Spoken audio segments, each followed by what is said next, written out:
How's it going, beautiful fam? I just wanted to point out real quickly a couple of things that I don't clarify in this video. For one, the tips I'm giving on how to prepare for an ego death kind of really pertain to the DMT ego death specifically, so just keep that in mind.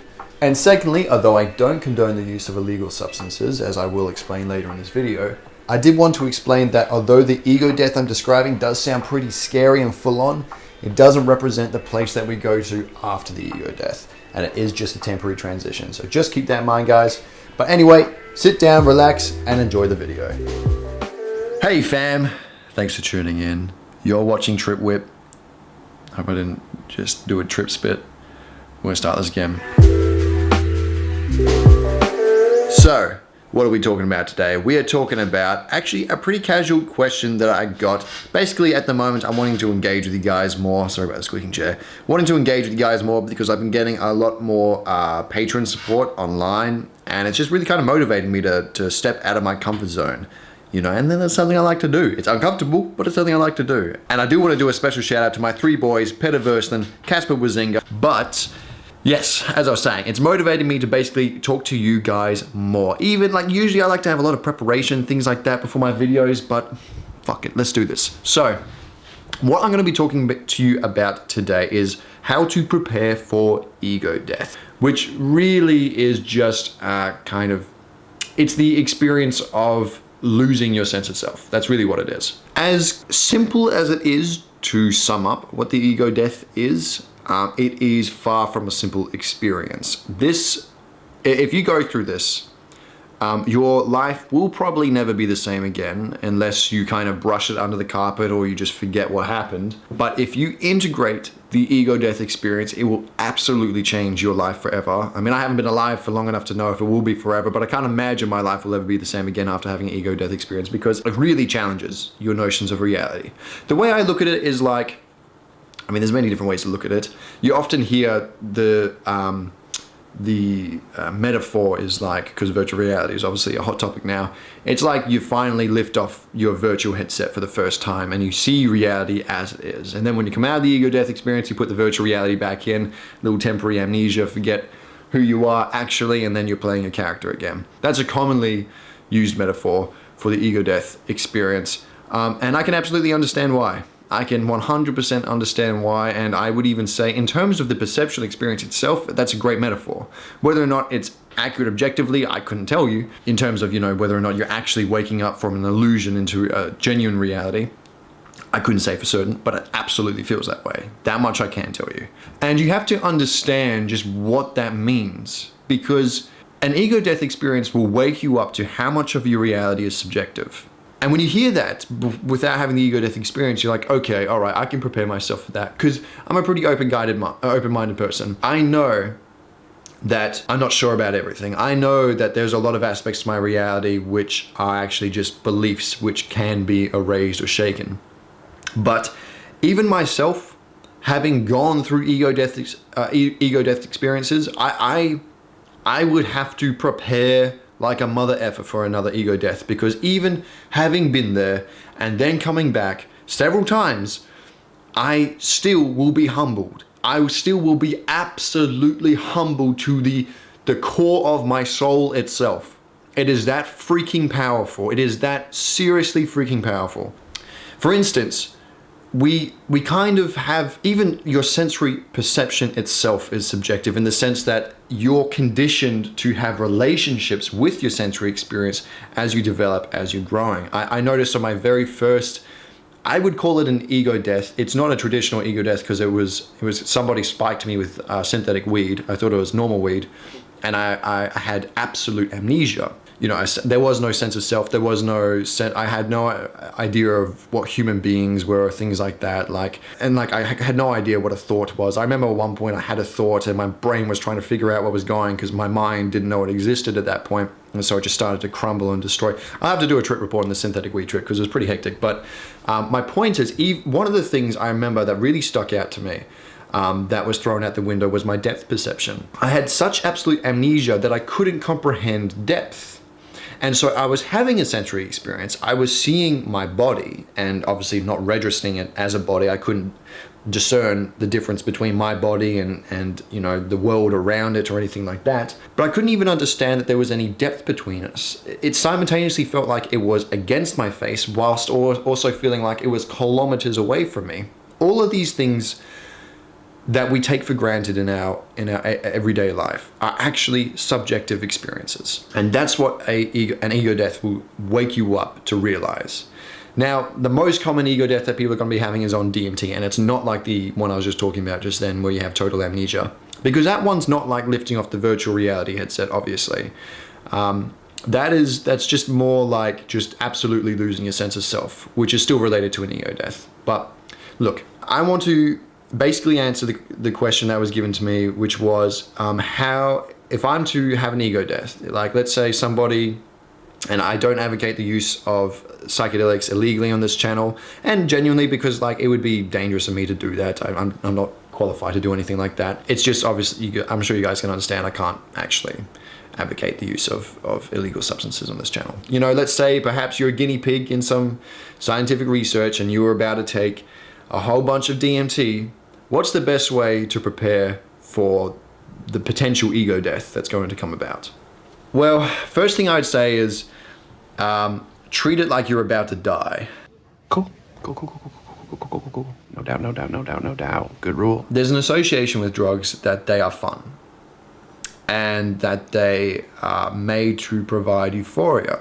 And so I think the idea that people have is that when they take this psychedelic drug and have this ego death experience, it's going to be pleasant.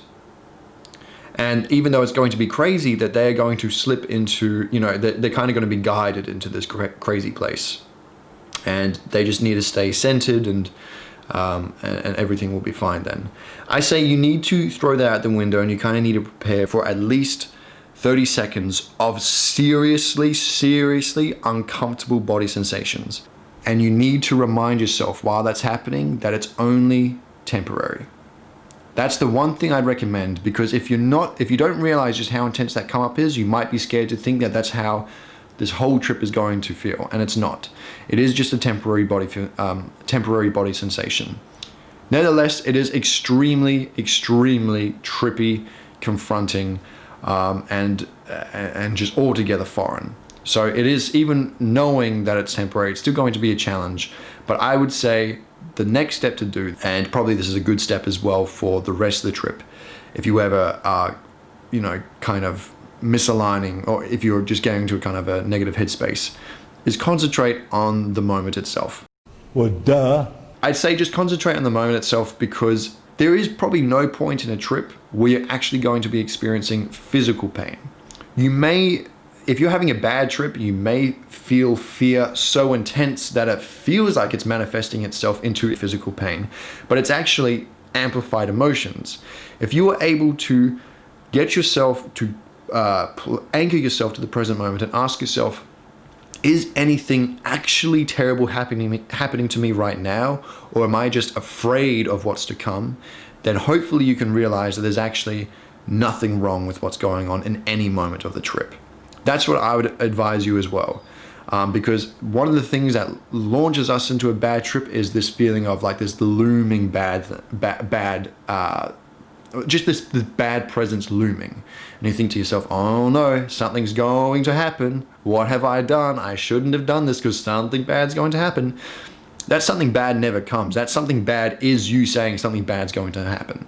So you need to practice connecting to the moment, becoming more present, and realizing that it's actually just your own fear projecting and reflecting itself back at you that is going to give you a bad trip.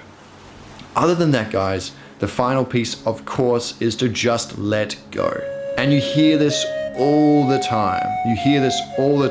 One sec, my camera's about to run out. This is something you hear all the time. And when somebody like asks me, you know, do you have any advice on like what to do while I trip? As soon as I say let go, I can feel in their reply like, whatever, bro, that was such shit advice. But it's the only thing you can do, and it's the only thing you should do. I guess it's probably because people hear that and they say, I tried letting go while I was tripping, but nothing happened, nothing changed, it still stayed really uncomfortable. Yeah, letting go isn't going to change isn't going to stop DMT from making things uncomfortable. I remember when I first took the DMT, I had pretty intense thoughts of panic, like, oh crap, I forgot this is a drug.